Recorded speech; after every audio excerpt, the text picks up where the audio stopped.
This comment on Morning Joe this morning. Actually, it's three comments that I'm going to string together by Eddie Glaude Jr. He's a professor, I believe, at either Harvard or Princeton. I'm not sure really which. But I thought his comments, taken in totality, were very meaningful, in particular to black voters, but also to Hispanic voters, and dare I say it, somewhat to white voters. Here's the clip that I'm going to play, and I'll make a short, hopefully short, commentary at the end of the clips that I string together. Joe, yesterday you rightly described his comments as offensive, and I don't want to really get into what's obvious. I mean, the one thing that we do know is that we can't take Donald Trump's appeal to African-American voters and Latino voters as sincere. And I want to just be clear about that. I don't read them as sincere. I don't think he's engaging in good faith. But I think what he is calling attention to, and what we have to take seriously, is the failure of public policy to address the substantive condition of a large number of African Americans in the United States. And so that means we have to figure out what is the Republican response to double-digit unemployment? What is the Republican response to the housing crisis, where we've seen African Americans lose their homes at alarming rates? What is the Republican response to urban policy, to the failure of public education? So beyond the kind of treatment of African Americans as these apolitical creatures that you could herd like cattle chewing cud, right? What are the actual policies that the Republican Party will put forward? And maybe Trump needs to talk to Shannon Reeves or Ashley Bell or Saylor, who have been hired by the RNC to help with African American outreach and get some more substantive policy issues to present to the community. But although I think, and I should say this, Joe, for me, given what he's said and what he's done up to this point, I've disqualified him as anybody to take so I can't take him seriously. Right. So, but I think you are right. What his speechwriter or his note writer or whomever got whatever words they got in front of Donald Trump yesterday was trying to do was bring up a good argument and an opening that the Republican Party has, which is, look what Democratic control of urban areas over the past 40 years has done, and give us a chance.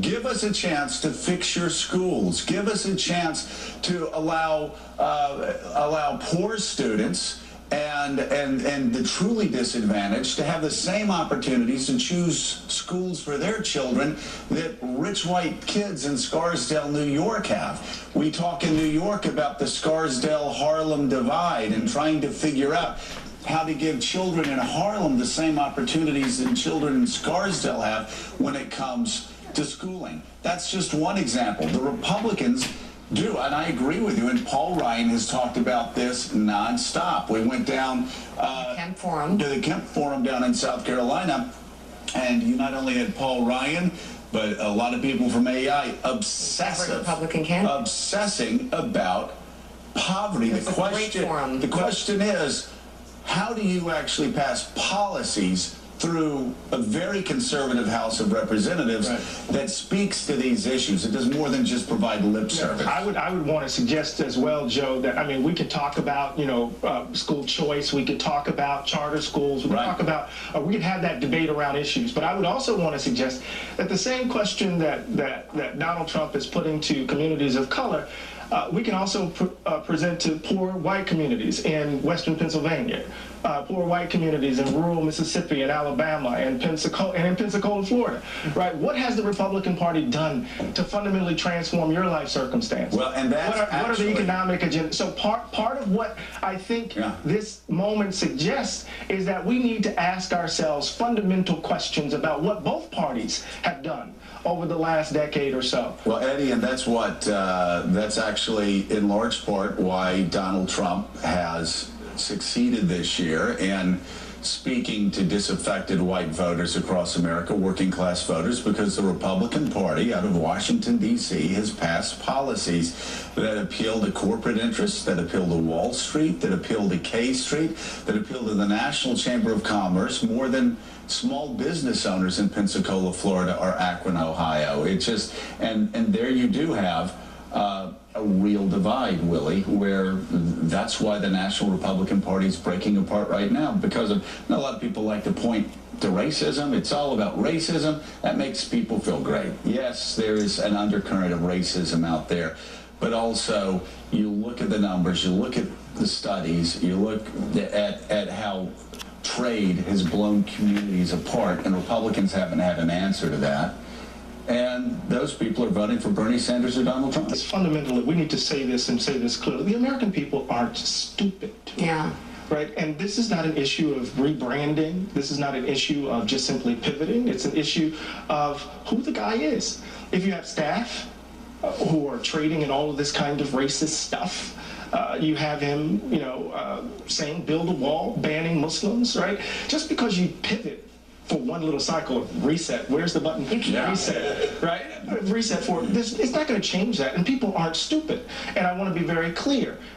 The way in which African Americans are treated in American political processes, right? We're political scientists. My colleague at Princeton, Paul Freimer, has written that African Americans are often treated as a captured electorate. Republicans only want to get a certain percentage, and Democrats know that we have no place to go. So they don't really have to deliver on policy. They just have to turn us out every election. And so what results is that African Americans participate in the democratic process in a distorted way, right? But we're not stupid. Yeah. And this is the important point. You just can't treat us, as I said earlier, as cattle chewing cud to be herded to the polls every 2 or 4 years. Or you just can't simply say, what do you have to lose, right? As if the GOP is the only option we have, when we know the GOP has had governors has governors in states all across the country, has impacted urban policy, right? It's a joke. It's a joke. But how do you question? See, and that's the whole point. It's a joke because, as he indicated, the African American community is treated as a captive electorate. The Hispanic community somewhat treated as a captured electorate. Okay, the white community, even they, the poorer whites, are treated as a captive electorate. Now, each group has been captured by either the Democrats or the Republicans, but each of us, we're all captured electorates. And we need an option that allows us to hold the people that have captured us accountable. Unfortunately for the African American community, we have failed to hold the Democratic Party accountable for the things that we need to happen, okay? And I'm not talking about handouts. I'm talking about properly funded schools, economic opportunities, access to capital, things of that nature. Now, the Hispanics have done a bit better of a job, but they don't have all of the things counted against them because, in my opinion, it's the African American community that's targeted. Now, obviously, in some places, the Hispanics are targeted as well, okay? But now, let's focus on the poorer whites. They have been taken advantage of as well. It's a foregone conclusion, okay, that not having a college diploma today is a definite impediment against success. You're talking about 30, 40, 50 years back, you could get a high school diploma, go out and get a job, and you could make it, okay? You could advance, you could provide an income that was sufficient for you to get ahead and provide for your family. That just is not the case today. Technology basically has outsourced a lot of the jobs that would have allowed upward mobility. And until policies are put in place in order to include those people whose jobs have been replaced by technology, there's going to be a major problem here. And black people are being affected, Hispanic people are being affected, and white people are being affected. Black people may, for the most part, because we are survivors, be able to survive and not thrive.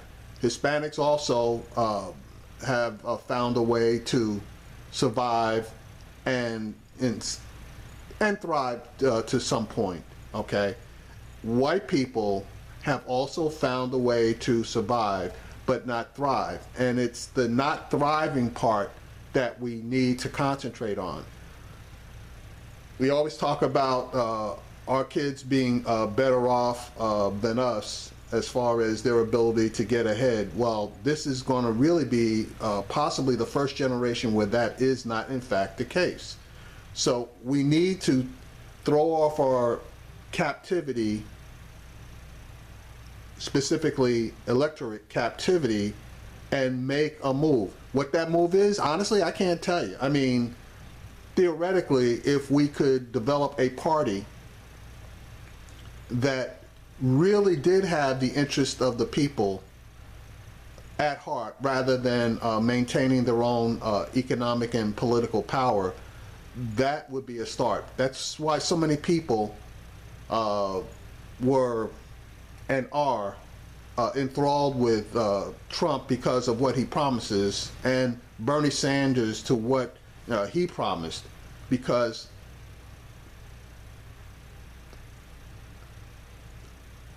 basically the ideology that is being sprouted by both of them is something that appeals to the average person. And when you get all of these other people like Clinton, for example, that's basically the hierarchy, the advantaged, the privileged, that more so than anything else will be able to thrive underneath administrations with the focus that she basically has. Now, she talks a good game, but now it's up to us in order to hold her feet to the fire and for things to get better for middle America, middle income America, and the poorer people in America, so that we all can not just survive but thrive. And I think the comments that Mr. Glaude made as far as the captivity of the electorate is obviously appropriate.